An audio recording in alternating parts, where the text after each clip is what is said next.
Well, this couldn't have been more of a perfect timing.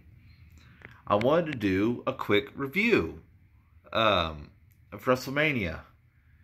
And, well, Comcast has decided to pull my internet. So, whatever. I thought I already paid them, but oh freaking well. So, WrestleMania. We'll get to that here in a second. But we're going to talk just, one more thing about the plans for this week. Which means no streaming.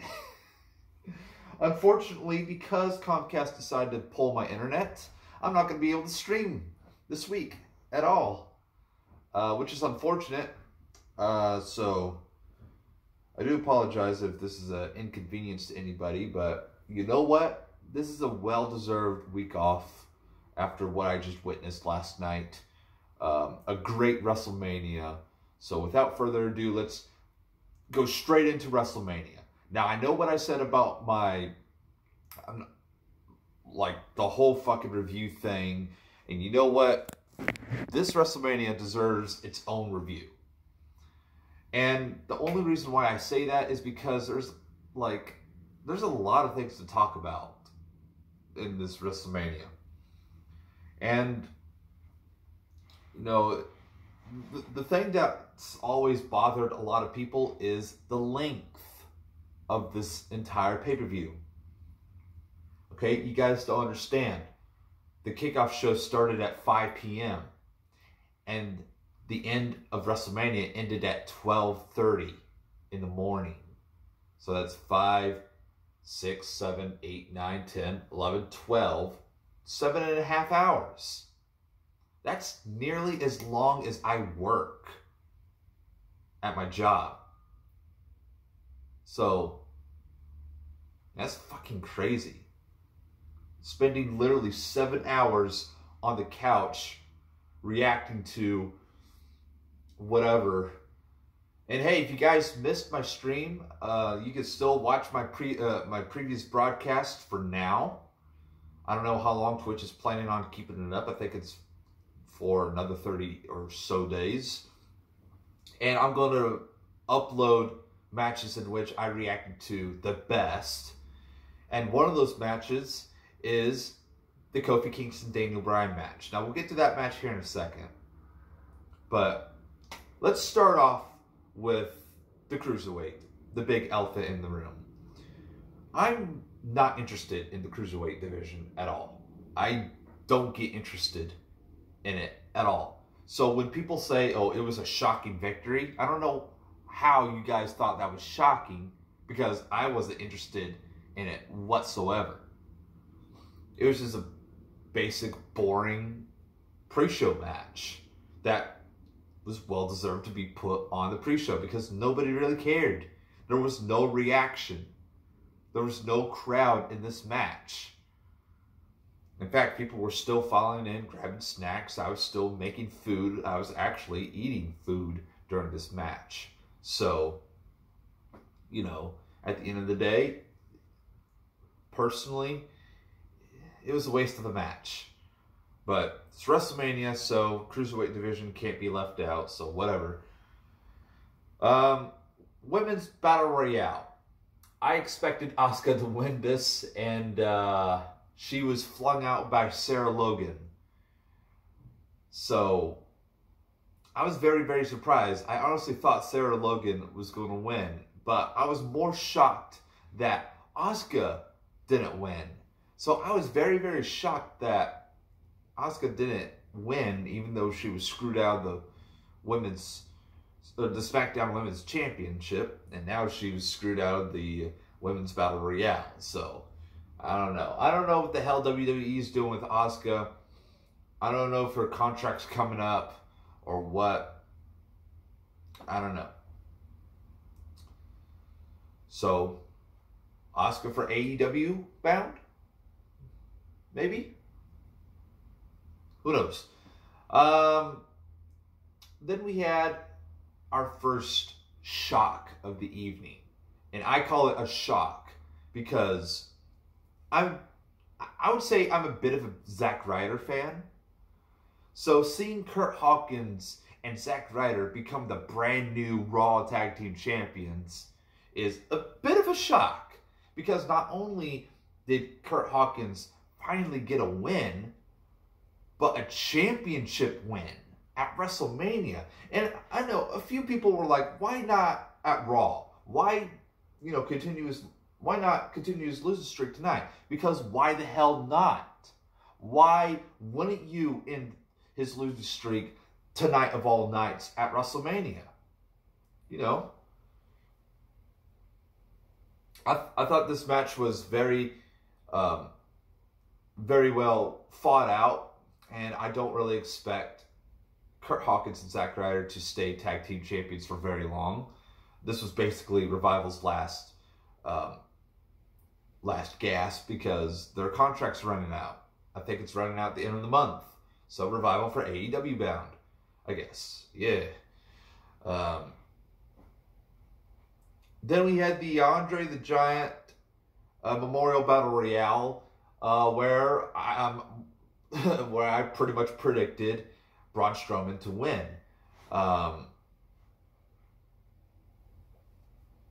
It was a very predictable match. Braun Strowman had the only build to the match. So yeah, it was very, very predictable.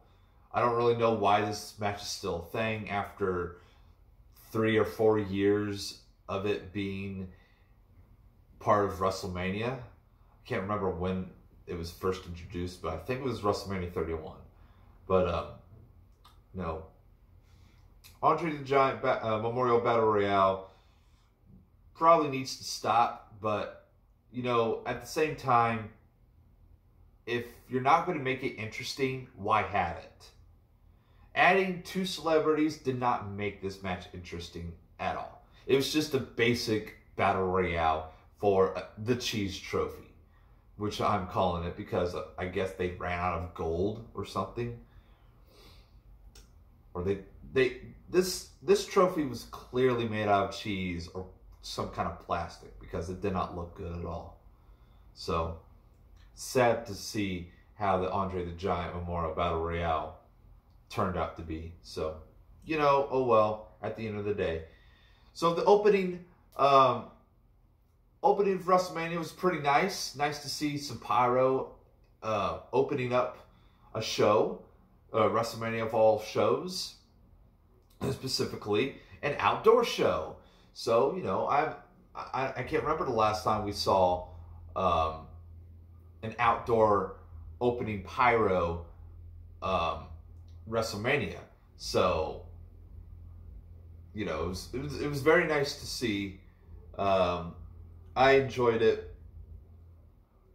WrestleMania started off with Alexa Bliss for whatever fucking reason. Apparently she's the host. I don't know who the fuck gave her that power. And I don't know why she's coming out here saying that she's running the show when she clearly isn't. She's not running anything. But of course we had Hulk Hogan come out, which was pretty nice. I enjoyed it. But what was the point? I don't really know what the point was with Hulk Hogan coming out. With all the controversy going around, which I personally don't give a damn about. But it was nice to see Hulk Hogan. He had a really good pop. So, it was okay. Then our opening match was for the Universal Championship, which I'm sitting there like, wait, are you for real? We're going to have this now? And it made sense, because this is exactly, what a selfish champion would react to when they're not being put out last. I'm sorry, but the Universal Championship is not that important. I'm kind of glad it kind of opened up the WrestleMania, but I don't know. I'm still sitting here thinking, why is this happening now? I'm still wondering if that was supposed to happen that way. And if it was, then, pretty good job selling it to me, so I was sold. Seth Rollins with this huge win over Brock Lesnar, even though the merch Beast Slayer kind of ruined it, I really think that they should have waited to do this Beast Slayer thing at WrestleMania instead of before WrestleMania when Seth Rollins came out with his new shirt that pretty much spelled out, oh, hey, by the way, Seth Rollins is winning at WrestleMania. Or else, why would that merch be available now? Wouldn't it make sense if he lost at WrestleMania and the merch still be available? So, that was a bit of a spoiler on WWE's end. You know, it was whatever at the end of the day. So Seth Rollins with this huge win. Pretty good. I enjoyed it. What else we got? I don't exactly remember. Let me, oh wait, I can't open up my documents because I don't have any internet. So I'm going to have to try to remember. I guess I'll just move on to the next match, which I think was the Women's Tag Team Championship match. It was very, very predictable at the end of the day. I kind of predicted if it wasn't going to be the Divas of Doom, Beth Phoenix and Natalya, that it was going to be the Iconics that would win the pay-per-view. So I pretty much hit that nail right on the coffin. You know, with Bayley and Sasha losing for the very first time as tag team champions. So we have brand new tag team champions basically. So the Iconics with a nice win. I don't know. I mean, like I said, it was a very predictable win for the Iconics. Because like I said, if it wasn't going to be the Divas of Doom, the Iconics was definitely going to win. So, very predictable. Didn't really care. Could have been easily a bathroom break, but I didn't really care, to be honest. I was very, very bored with that match. Speaking of boring matches, we'll talk a little bit about some of these boring matches to like throw the shade. AJ Styles, Randy Orton, again, another boring-ish match. This was a basic throwaway match. This was a basic, all right, well, let's go refill our food and drinks and maybe take a bathroom break. And we'll basically just catch the end of this match. And again, this was a very, very boring-ish match. I didn't really care about it. I didn't want to care about it.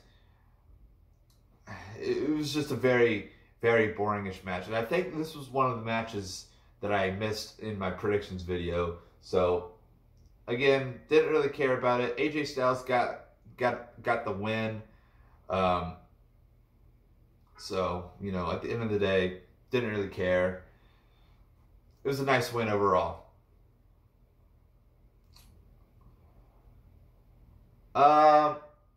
Elias came out, did a thing.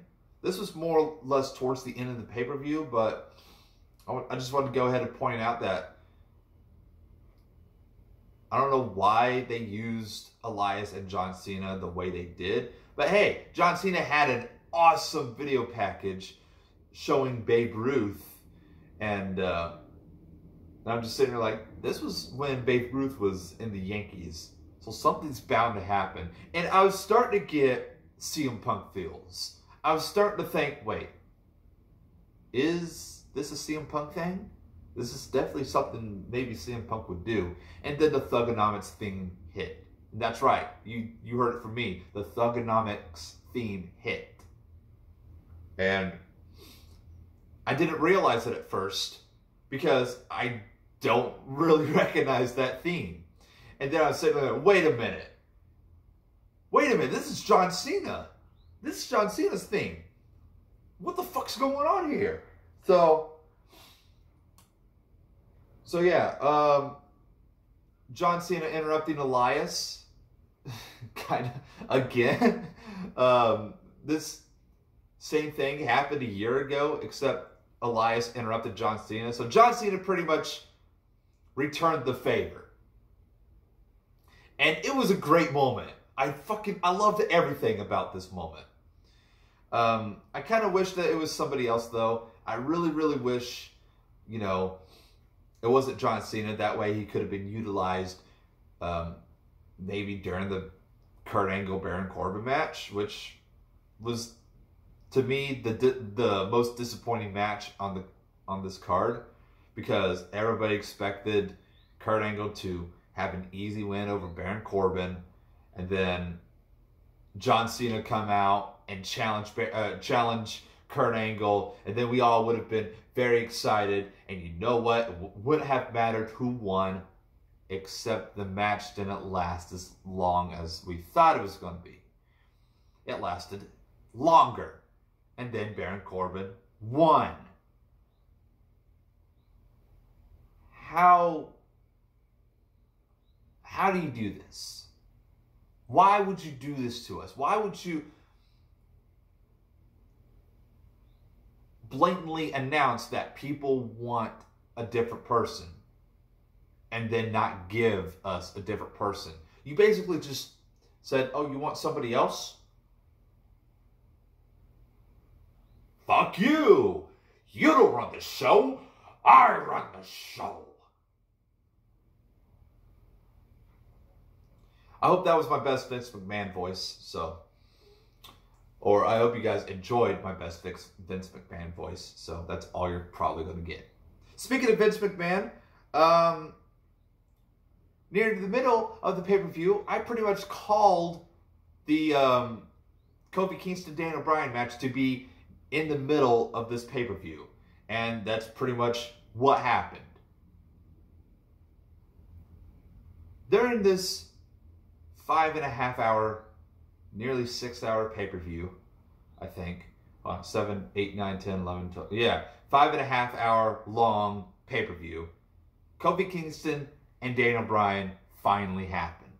And guess what happened at the end of the match? People got exhausted. People were tired. People were starting to go home, specifically during the Roman Reigns and Drew McIntyre match.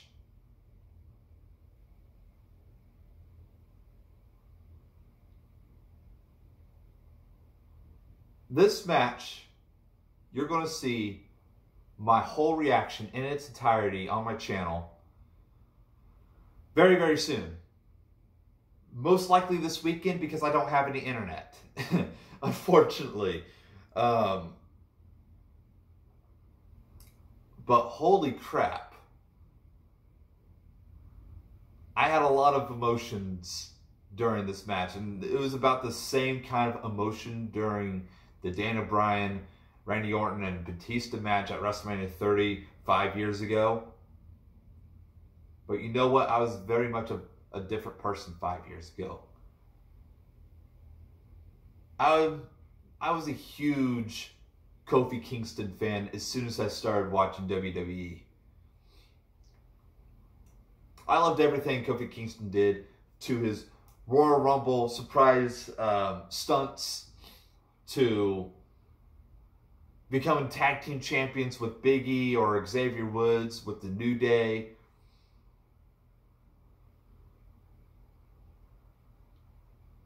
It was crazy. It was a crazy match.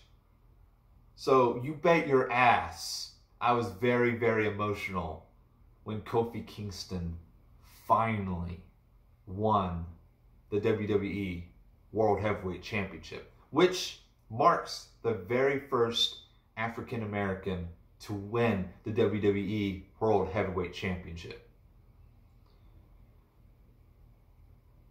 And this was a big deal, not only to WWE fans, but to wrestling as a whole.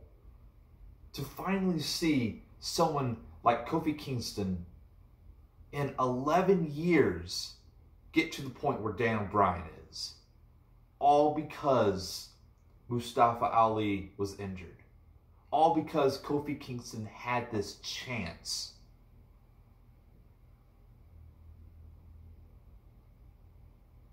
And made it work. To the point where I started recording my reactions midway through the Elimination Chamber because I thought Kofi Kingston was going to win at Elimination Chamber. To the point where I did actually start recording the Kofi Kingston's handicap match at Fastlane because we all thought that it was going to be Kofi Kingston versus Daniel Bryan. But slowly figured out, well, no, that's going to happen at Mania. And then the rumors started settling in. The rumors, basically, Vince McMahon was going to find a way to screw Kofi Kingston up because Vince McMahon is a racist. Ladies and gentlemen, we have our very first African American that won the WWE World Heavyweight Championship. And you're going to still call Vince McMahon racist when this was under his watch? This was a fantastic win, not only by Kofi Kingston, but just as wrestling as a whole. We all, as wrestling fans, won that night. Because there was a lot of emotions coming out from the WWE Universe. And Kofi Kingston pretty much said it best. Because the only reason why Daniel Bryan was freaking out was because he knew what happens next. And we all know, we all knew what happened, what was going to happen next, because we all witnessed it 5 years ago. When Daniel Bryan made his dreams come true by winning the WWE and World Heavyweight Championship at WrestleMania 30.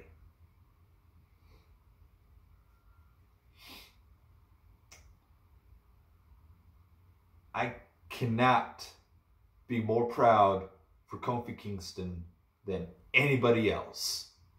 Throughout my entire time of watching WWE, I cannot be more proud than that.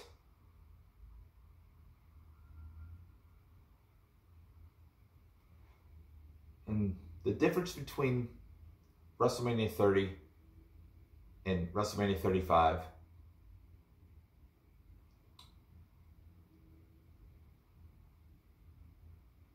is that Daniel Bryan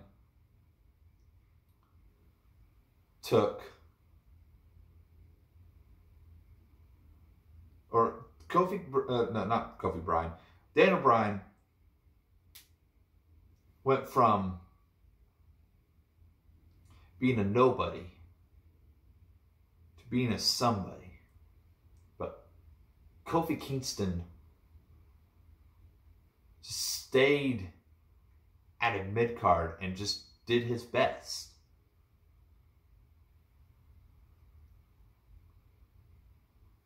And I don't know what happened from there. I really don't. But all in all, I'm very, very proud of Kofi Kingston. I'm happy he won.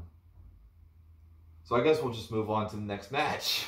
Because there was, like, again, after that match, even I was getting exhausted.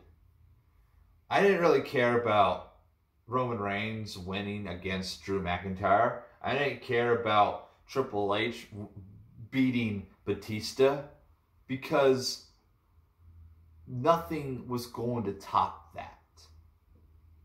Samoa Joe successfully defending his United States champion, like I kind of predicted. The Demon Finn Balor winning, or beating, what's his name?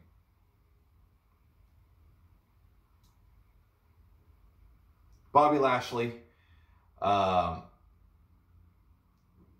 Nothing else was going to top that. Not even the main event. The dreaded main event. Now, before we get started, I just want to say these 3 women tried their best. And I don't want to sound like I'm a record player, just, you know, repeating everything what everybody else said, but this was a very rushed match. I don't know why they decided to rush this match, because it was already going 30 minutes past the expiration of this pay-per-view. Because this is on the WWE network. You're not on pay-per-view where you're scheduled a certain slot time. You're on your own network. This could have easily gone 5 hours and 45 minutes. You could have spent an extra 15 minutes trying to build this match during the match. You could have told these women, build it very slowly.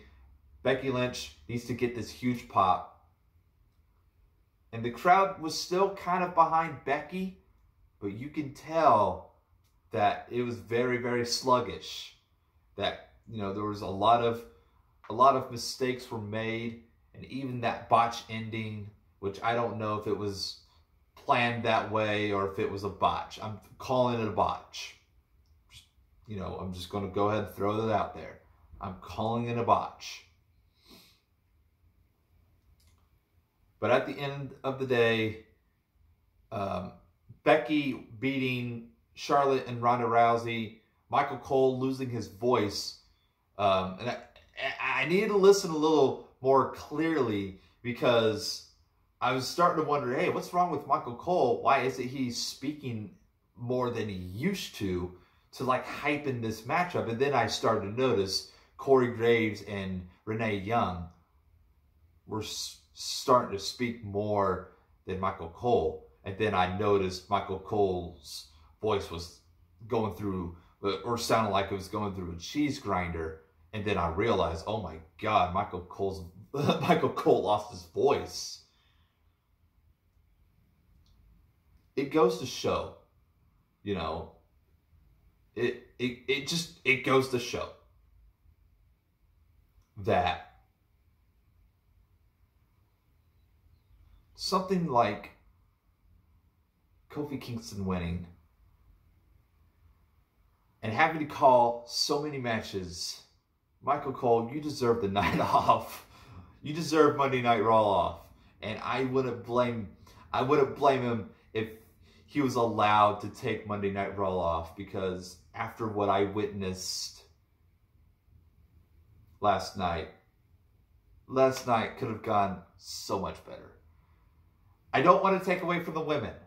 I really don't. But I fully believe that the Kofi Kingston versus Daniel Bryan match should have been the main event, because that was a match everybody was very much looking forward for, specifically, especially me. I was starting to get hyped around, you know, the first ever women's main event.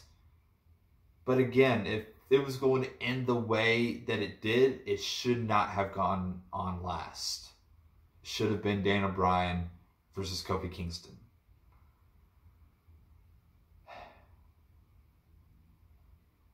That's really all I have to say about that. So all in all, I'm going to go ahead and give WrestleMania 35 a 7.9 out of 10. So close to being 8. So close.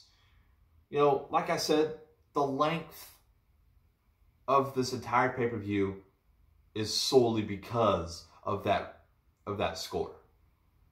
The length and some of the matches. But at the end of the day, it was a good pay-per-view. It was a good enough pay-per-view to say that this was the best damn pay-per-view I've seen in a while. The best WrestleMania I've seen in a while. And hey, at least Roman Reigns was in the main event. So, you know. And I don't get why people say, oh, this is the worst WrestleMania of all time. How can this be the worst WrestleMania of all time? Did you even watch it? You clearly didn't, because guess what, motherfucker? The greatest match, what I believe one of the greatest matches of all time took place at that event. And you might as well could have said, okay, well, it was only that match. It was basically another WrestleMania 27 where people only cared about one match. No, there was other matches people cared about as well. There's definitely more matches people cared about than just WrestleMania 27. When it was just Undertaker versus Triple H. And again, there were a few others in which I was pretty hyped up about even during WrestleMania 27. I just don't get it. I don't get why people think, oh, certain WrestleManias are just the worst because they didn't get their way. Guess what? We got our way. Why are you still complaining? Are you complaining because the match didn't go the way you expected it to go? Becky Lynch won. Why are you still complaining? Kofi Kingston won. Why are you still complaining? I'm complaining about the complainers. Stop complaining. Jesus fucking Christ. We had a great pay-per-view. You're going to call it the worst of all time? Shut the fuck up. Sit the fuck down and enjoy the goddamn show. Are you not sports entertained? Because guess what? I was. I was very much entertained during that pay-per-view. So you'll get my whole review of the entire week. I'll give my score for each and every show leading up to, leading up, and of course the Raw and SmackDown. Raw tonight, SmackDown tomorrow, and then whatever. We'll have a whole review Wednesday. Anywho, probably not going to talk about anything. I don't know. That review might be another 30-minute long review of the whole week because I got to talk about Raw and SmackDown before, then NXT TakeOver, and then WrestleMania again, and then Raw and SmackDown. So all in all, this was just the WrestleMania review. I enjoyed it. I hope you guys did. I will see you guys Wednesday. Thank you guys so much for watching. If you enjoyed this, leave me a like, leave me a subscribe, hit me, follow me on Twitch. Hit the notification buttons on both of those sites. And as always, I will see you guys next time. Bye-bye.